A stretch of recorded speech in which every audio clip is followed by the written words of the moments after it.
Et hop là, nouvelle année, nouveau décor, nouveau setup, nouvelle chaise de bureau, nouvel appartement, nouveau projet, nouvelle photo. Et pour bien commencer l'année, Alors non, ça je peux pas vous le dire maintenant. D'abord, il faut que je vous explique comment j'en suis arrivé là. On est fin 2022. Je lance mon tout premier livre photo après avoir digué pendant plusieurs années le processus de création des livres, l'inspiration, tout ça, c'est un événement que j'attendais à bras ouverts. Ça s'est passé d'une façon qui m'a choqué parce qu'on en avait prévu 2000. 2000 pour un livre photo, c'est énorme. Et tout est parti en l'espace de 3 jours d'expo et 1 jour de site internet qui a par ailleurs craché parce que vous étiez trop nombreux et je vous remercierai jamais assez pour tout ça parce que ça a changé la saveur que j'ai eue de cet événement parce que je m'attendais pas à autant d'engouement et tous vos retours, vous voir en vrai à l'événement, ça m'a vraiment trop marqué et j'ai trop touché et ça m'a conforté dans ma passion pour la photographie et pour l'échanger avec vous.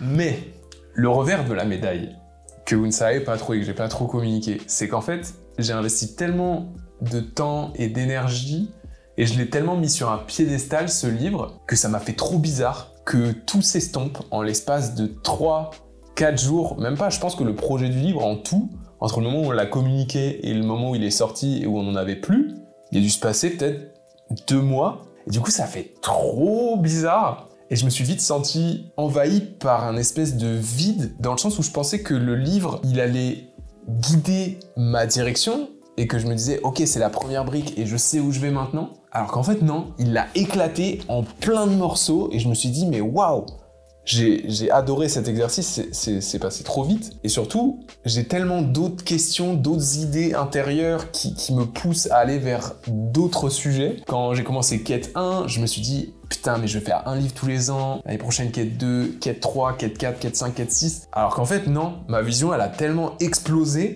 et aujourd'hui, je suis tellement attiré par plein de choses méga diverses que quête 2, ce sera pas mon prochain livre. Il faut que je fasse un point avant, il faut que je prenne du recul. Et en même temps, je suis très content parce que je l'ai vécu comme un vrai exercice et réussir à condenser sa vision sur un nombre d'images et à raconter une histoire dans un panel de photographie comme ça, c'est vraiment très très dur et je suis très content d'avoir réussi. Et en fait, j'ai l'impression que le fait d'avoir réussi à faire ça, c'est comme si dans ma tête, j'avais débloqué un truc où je me disais, en fait, c'est bon, j'ai réussi à faire cet exercice-là.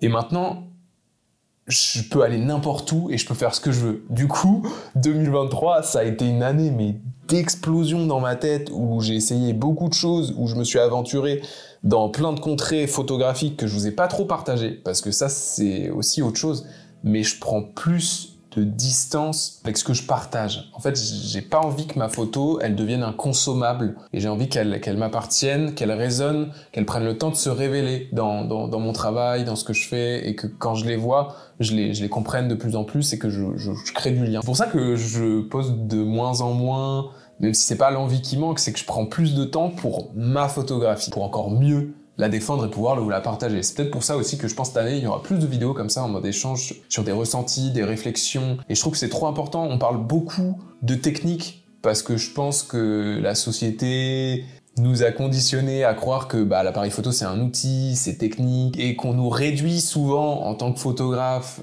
dans le monde à notre appareil. Et je pense que ça, on l'a intériorisé. Et il y a eu ce pas en arrière où je me suis dit, mais pourquoi on n'aurait pas le même rapport, nous, avec nos photos, qu'un peintre avec sa peinture, de prendre le temps de la créer, de prendre le temps de la voir, de la ressentir. Et j'ai eu ce déclic, et depuis que j'ai ça, vraiment, je suis trop content. Il y a des images que je garde très très précieusement pour moi et que j'ai très hâte de vous partager aussi. Mais je les laisse exister. Tout ce qu'il y a eu à Séoul, j'ai fait plein de photos. Je vous ai quasiment rien partagé parce que je les laisse vivre et je les regarde, je les retravaille un petit peu. Et vraiment, j'essaie d'avoir du temps. Et je suis très reconnaissant aussi parce que j'ai le luxe de pouvoir prendre le temps de faire tout ça. En parallèle, il y a quelque chose qui m'a interpellé, c'est la notion de style en photographie. J'ai l'impression que le style, c'est quelque chose qu'on cherche éperdument et comme si ça pouvait s'atteindre. Alors qu'en fait, j'ai réalisé que pas du tout.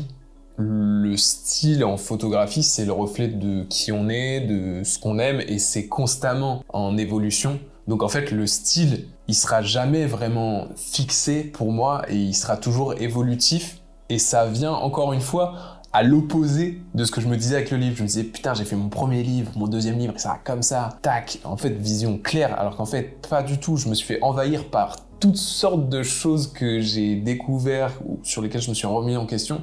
C'est aussi pour ça que je fais cette vidéo, c'est que je trouve ça trop important de vous le partager parce que c'est des choses que j'aurais aimé entendre à des moments où je me suis senti un peu perdu. Et au final, avec tout ce que j'ai mangé en inspiration et un regard plus large, j'ai l'impression que les gens qui ouvrent le regard et apportent vraiment quelque chose de nouveau et développent l'imaginaire créatif sont des gens qui cassent un peu les barrières qu'on avait de conception, où vraiment on mélange deux styles photographiques qui n'ont rien à voir, où on essaye d'aborder un sujet en photographie qui n'a pas été fait ou qui se prête pas trop à la photo. Et en fait, j'ai l'impression que c'est ça, c'est une espèce d'alchimie de plein de choses pour réussir à peut-être un jour ouvrir une porte dans la photographie. Et je crois que moi, ça me ferait trop kiffer. C'est peut-être un de mes rêves, c'est peut-être méga égoïste, mais je me dis, si à la fin de ma vie, j'arrive à ouvrir une porte dans l'imaginaire et dans la créativité de ce monde, bah je serais méga trop touché et reconnaissant d'avoir pu faire ça. Et je vous dis souvent que la créativité et les phases d'inspiration, c'est souvent un gros pic, après ça redescend, ça stagne, etc. Et ça repart, et ça redescend, et ça repart. Et j'ai l'impression qu'en ce moment, je suis dans une phase un peu où j'essaie de me trouver, j'essaie de savoir qu'est-ce qui découle de tout ce que j'ai fait ces dernières années et qui je suis et ce que j'aime, et c'est trop dur comme process. Et toutes ces remises en question, elles apportent à plein de nouvelles choses en photographie que j'essaye et j'explore, dont une qui m'a matrixé sur l'année 2023. Je vous en parle très prochainement, mais c'est pas ça le truc que je dois vous annoncer dans cette vidéo, ça arrive encore un peu de patience.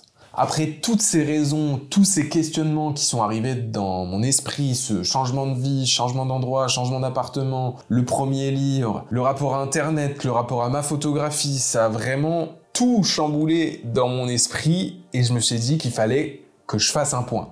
Et ce point, il s'appelle Résonance. C'est une exposition qui aura lieu le 23 et 24 février 2024 à la Fisheye Gallery. C'est un concentré de tout ce que j'ai appris et retenu de toutes ces années de photographie et j'ai trop hâte de le partager avec vous. Je suis trop content de pouvoir vous proposer ça. Un grand merci à l'IUSA, Picto et Fisheye qui m'accompagnent dans ce projet. On se retrouve là-bas.